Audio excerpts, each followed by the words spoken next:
Guys ಈ video ನೋಡಿ ನೀವು. ನಮ್ಮ ಮಾವ ನನ್ನ ಮೈನ ನನ್ನ ಗಂಡ ನನಗೆ ಬ್ಲ್ಯಾಕ್ ಮೇಲ್ ಮಾಡಿರೋದು. ನಮ್ಮ ಅತ್ತೆ ನಾನು ಸತ್ತೋಗ್ತೇನೆ, ನಾನೇನಾದ್ರು ಸತ್ತೋದ್ರೆ ನನ್ನ ಹೆಣನ ನನ್ನ ಗಂಡನ ಮನೆಯಲ್ಲೇ ಉಣ್ಬೇಕು, ಅಲ್ಲೇ ಗುಂಡಿ ತೋಡಿ ಉಣ್ಬೇಕು. ಅವರೇ ನನ್ನ ಸಾಯಿಸೋಕೆ ಪ್ಲಾನ್ ಮಾಡಿದ್ರು. ಈಗ ಅವರೇ ಹೇಳಿದ್ರು ನೀನೇ ಸತ್ತೋಗ್ತಾ ಇದ್ದೀನಿ, ಇಲ್ಲಾಂದ್ರೆ ನಮ್ಮೇಲೆ ಬರುತ್ತೆ, ನೀನೇ ಸತ್ತೋಗ್ತಾ ಇದೀನಿ ಅಂತ ಹೇಳ್ಬೇಕು ಅಂತ ಹೇಳಿದ್ರು. ನನಗೆ ಕೊಟ್ಟಿರುವಂತ ಹಿಂಸೆ ಒಂದೊಂದಲ್ಲ, ನಾನು ನೋಡಿರೋ ನರಕ ಒಂದೊಂದಲ್ಲ. ಊಟಕ್ಕೇನೆ ವಿಷ ಹಾಕಕ್ ಹೋಗಿದ್ರು, ಅದಕ್ಕೆ ಊಟನೂ ಸಹ ನಾನು ಮಾಡ್ಲಿಲ್ಲ 15 ದಿನ. ನನಗೆ ಬ್ಲಾಕ್ ಮೇಲ್ ಮಾಡಿ ಮದ್ವೆ ಮಾಡ್ಕೊಂಡು ಈಗ 2ನೇ ಮದ್ವೆ ಮಾಡ್ಬೇಕು ಅಂತ ಪ್ಲಾನ್ ಮಾಡಿ ಇಂಥ ಗತಿ ತಂದ್ಬಿಟ್ರು ನನಗೆ.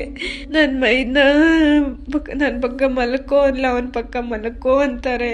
ಮಗು ಯಾರಿಂದಾದ್ರೆ ಏನು ಅಂತಾರೆ. ನಾನು ಏನ್ ಮಾಡ್ಲಿದೆ ಅವರೇ. ಆ ಹೆಣ್ಮಗು ಎಷ್ಟು ಕಷ್ಟಪಟ್ಟು ಮಾತಾಡ್ತಾ ಇದಾರೆ ನೋಡಿ ಗೈಸ್. ನನ್ನ ಮಗ ಎಷ್ಟು ಟಾರ್ಚರ್ ಕೊಟ್ಟಿದ್ರೆ ಆ ಹೆಣ್ಮಗ ಆತರ ಮಾತಾಡ್ತಾರೆ. ಎಲ್ಲಿಂದ ಬರ್ತೀರೋ ನೀವೆಲ್ಲ? ನಮ್ಮ ಮಕ್ಕಳ್ರ ಬೇವಿಸಿ, ನಮ್ಮ ಮಕ್ಕಳ್ರಿ ಇವರೆಲ್ಲ ಏನ್ ಮಾಡಿದ್ರೆ ಸರಿ ಪಡ್ತಾರೆ ಇಲ್ಲಿ? ಅವ್ನ್ ಹೇಳ್ತಾನಂತೆ ಬೇರೆಯವ್ರ ಜೊತೆ ಮಲ್ಕೋ, ನೀನು ಯಾರ ಜೊತೆನ ಮಲ್ಕೋ ಪರವಾಗಿಲ್ಲ, ಮಗು ಹೆಂಗಾದ್ರೂ ಪರವಾಗಿಲ್ಲ ಅಂತ ಇದನ್ನ ಟಾರ್ಚರ್ ಕೊಡ್ತಾನಂತೆ. ಎಷ್ಟು ಕಷ್ಟಪಟ್ಟಿದ್ರೆ ಆ ಹೆಣ್ಮಗು ಇಷ್ಟ ಕಷ್ಟಪಟ್ಟು ಅಲ್ಕೊಂಡು ಹೇಳ್ತಾಳೆ. ಗೈಸ್ ಇದೇನೋ ಒಂದ್ ನ್ಯಾಯ ಇದೆಯಾ?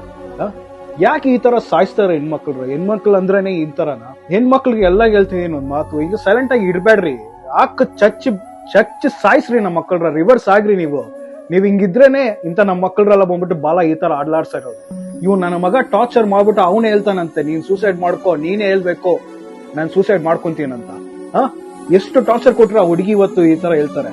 ಇವಂತ ಕಂಚನ ನಮ್ಮ ಮಕ್ಳಿಗೆ ಬಂದ್ಬಿಟ್ಟು ಯಾವ್ದೋ ಒಂದ್ ಶಿಕ್ಷೆ ಆಗ್ಬೇಕು, ಇವ್ ನಮ್ಮ ಮಗ ಬಂದ್ಬಿಟ್ಟು ಹೈಲೈಟ್ ಆಗೇ ಆಗ್ಬೇಕು. ಸೊ ಎಲ್ಲ ನಿಮ್ ಕೈಲ ಬಿಟ್ಟಿರ್ತೀನಿ. ನಿಮ್ಗೆ ಏನ್ ಅನ್ಸುತ್ತೋ ಕಮೆಂಟ್ ಬಾಕ್ಸ್ ಅಲ್ಲಿ ನೀವು ತಿಳಿಸಿ.